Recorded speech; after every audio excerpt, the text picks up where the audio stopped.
Հայաստանում մինչև 15 տարեկան երեխաների 55%-ը համացանցի օգտատեր է, 15-ից բարձր բոլոր տարիքային խմբերն անխտիր օգտվում են համացանցից։ Լինել համացանցի գերի, թե օգտվել համացանցի առավելություններից։ Շատերն անգամ չեն էլ գիտակցում, որ երևույթն իրենց կախվածության մեջ է պահում։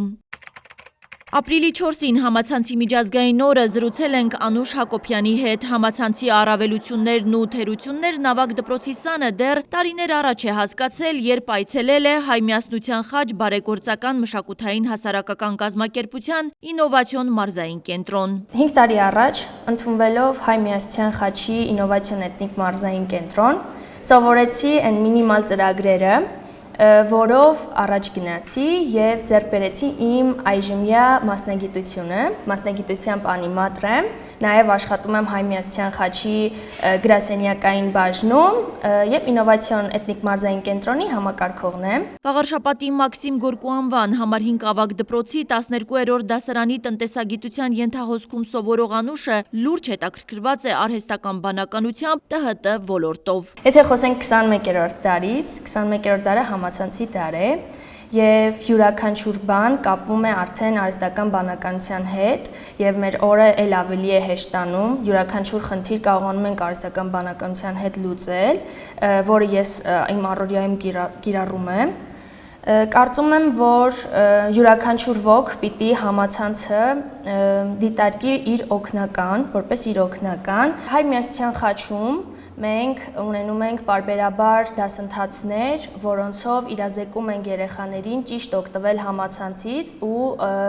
կարողանալ պաշտպանվել միևնույն ժամանակ համացանցից։ Ունենք բազում վտանգներ, որոնք այս դարում շատ արդիական են։ Համացանցը Instagram, Facebook ու TikTok հարթակներով չի սահմանափակվում, ասում է Անուշն ու իր տարիքակիցներին հորդորում օգտվել միայն համացանցի առավելություններից ու կրթվել։ Համացանցը մեզ հսկայական պաշար է տալիս, զենք է տալիս, որպեսզի կռվենք աշխարհի դեմ։ Իսկ իմ տարիքակիցները չի ասի, որ կարողանում են այդ զենքը ճիշտ կիրառել։ Ավագ դպրոցում դասավանդող ուսուցիչները հատկապես մեր օրերում մեծ ուշադրություն են դարձնում երեխաների համացանցից գրագետ օգտվելու կարողություններին։ Ես ավելի շատ անդրադառնում եմ կիբերանվտանգությանը, գիտեք, դա շատ արդիական թեմա է և շատերն են տուժում այդ առումով։ Կիբերանվտանգությանը անդրադառնալիս գաղտնաբառերին եմ մեծ ուշադրություն դարձնում, որ գաղտնաբառերը գրելուց անպայման օգտագործեն մեծատառեր, փոքրատառեր, թվեր, չգիտեմ, տարբեր սիմվոլներ, որ այն բացելը հեշտ չլինի, դյուրին չլինի, արագ փոխել գաղտնաբառերը։ Ռուզաննա Աղաբաբյանը տեղեկացնում է, նախագծային ուսուցման շրջանակներում ուսումնասիրել են, թե համացանցում երկար ժամանակ անցկացնելն ինչպես է ազդում աշակերտի առաջադիմության վրա։ Ստացել ենք տարբեր արդյունքներ, որովհետև կային այնպիսի փաստեր, որ գուցե երեխան գտնվելով համացանցում, դա այդ ժամանակը օգտագործում է կրթությունը բարելավելու համար, այսինքն օգտագործում է կրթական կայքեր կամ սովորում է ինչ-որ նոր գիտելիքներ է ձեռք բերում, բայց կան նաև այնպիսի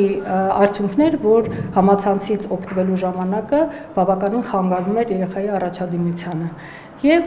ունեինք աղյուսակ, որի միջոցով աշակերտը կարողանում էր աղյուսակից օգտվել, իհարկե այդ ամեն ինչը մենք հետազոտել էինք հավանականության տեսության համաձայն։ Ժամանակի ընթացքում շատ նկատելի է ՏՀՏ գործիքների կիրառումը ուսումնական պրոցեսի ժամանակ և կարող եմ արձանագրել, որ դրանց կիրառումը շատ արդյունավետ է դարձնում դասը։ Աշակերտները պետք է հասկանան, թե ինչքան ժամանակ տրամադրեն և ինչ նայեն, ինչպես օգտվեն համացանցից, որպեսզի ունենան ցանկալի արդյունք։ Դասերի մեծ մասը համացանցի օգնությամբ են իրականացվում, ծնողի և ուսուցչի վերահսկողությունն այս առումով կարևոր է։ Երիտասարդներն ամեն կողմից լսում են համացանցն օգտագործել նպատակային կրթությունը բարելավելու, ոչ թե ժամանց ապահովելու և վատ սովորություններ ձեռք բերելու համար, միայն թե մնում է ճիշտ օգտագործել հնարավորությունները։ Դեռևս տասնամյակներ առաջ ոչ ոքի մտքով չէր անցնի, որ կգա մի օր առցանց կրթություն ստանալու հնարավորություն կունենանք և նույնիսկ համացանցի շնորհիվ գումար կվաստակենք։ Հասմիկ Ֆարադյան, Բեն Անտոնյան, Արմալուր։